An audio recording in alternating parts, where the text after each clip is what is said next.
Ben doğrusu yani bugün burada kendimi ya da Hüdapar'ı almak için burada değil, yaşayan içinde olan muhtarlarımızla bir araya gelerek birebir onlardan dinler ağzında nedir onu bilmek istedim. İnşallah muhtarımıza alacağız. Sorunlar her neyse o sorunlar eğer yerelde çözülmesi gereken sorunlarsa yerelde. Tabii bunun sonuç doğru mu onu bilmiyorum. Ama sonuç olması için bir çaba sarf. Süreçte ekonomik davasının geldiği bir süreçte inanın o kadar da 4-6 yaş arası çocuklarımızın kreş, bunun yanı sıra gençlerimize, bayan ve erkek olmak özellikle tabii. Yani işiniz olur. Hastanemiz. Yapması gerekiyor. Hepiniz hoş geldiniz öncelikle. Davetimize icabet ettiniz, bizi kırmadınız. Hepinize ayrı ayrı teşekkür ediyorum. Allah razı olsun.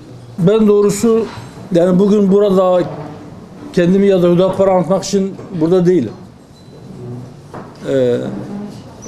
Memleketime geldim.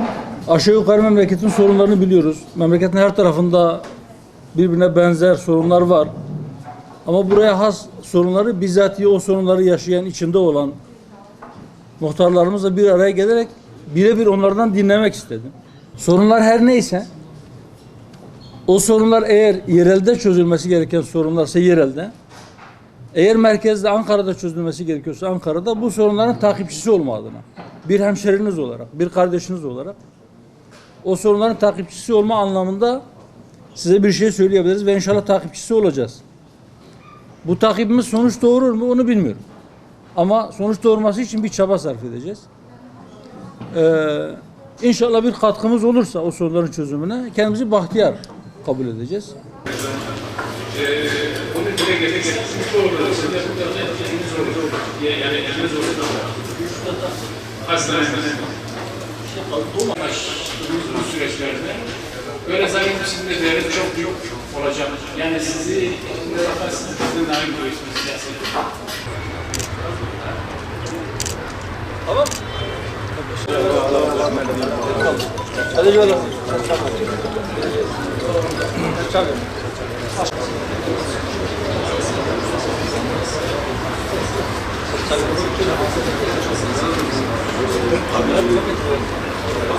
Bugün memleket gezilerimizin yeni bir durağında Batım'dayız, Baba Ocağı'nda. Kendi memleketimize geldik. Geldi gelmez sabahleyin il ve ilçe başkanlarımızla bir toplantı yaptık. Batman'ın sorunlarını önce kendi teşkilatımızdan dinledik. Sonra da bu sorunların belki ilk elden muhatap olan muhtarlarımızla bir araya geldik. Sorunları dinledik. Çözüm önerilerini birlikte kısmen tartıştık. İnşallah bu sorunların çözüm noktasında yerelde çözülmesi gereken sorunları yerel yetkililerle, belki merkezde çözülmesi gereken şeyleri de merkezi hükümetle veya oradaki bürokrasiye taşımak suretiyle bu sorunların çözümüne katkı sunmaya çalışacağız. Gittiğimiz yerlerde hem halkla, esnafla, farklı kesimlerle bir araya gelmeye çalışıyoruz. Hem de muhtarlarla da zaman zaman böyle toplantılarımız oluyor. Bugün de bunlardan birini gerçekleştirdik. İnşallah bu toplantılarımız, bu çalışmalarımız devam edecek. Memleket gezilerimize devam ediyoruz. Sadece seçim zamanında değil, seçim odaklı değil. Kongreden hemen sonra bu gezilerimize başladık ve inşallah bundan sonra da devam edecek. Ve seçimden sonra da devam edecek. Bunu belirtelim. Çünkü gittiğimiz yerde şu şikayetle karşılaştık.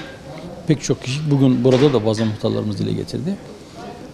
Siyasi partilerin önemli bir kısmı veya büyük bir çoğunluğu sadece seçim zamanlarında dolaşıp belki sorunları dinliyor ama seçimler geçtikten sonra bir daha kimse uğramıyor diye çok sayıda şikayet var vatandaştan. İnşallah bu şikayetleri Hüdapar'a dair yapmayacaklar.